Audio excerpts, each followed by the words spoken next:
കാണപ്പെടാത്തവ കൺമുമ്പിലെന്ന പോൽ വിശ്വാസദൃഷ്ടിയാൽ കാണാം.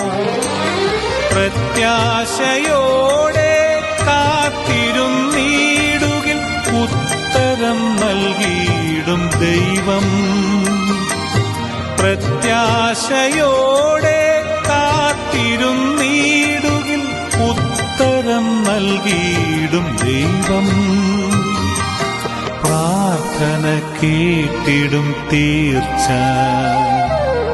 അവിശ്വാസിയാകാതെ മകനേ, വിശ്വാസിയായി വേഗമണയൂ. അടയാളം തേടാതെ വന്നാൽ വിശ്വാസ വഴി ഞാൻ തെളിക്കാം.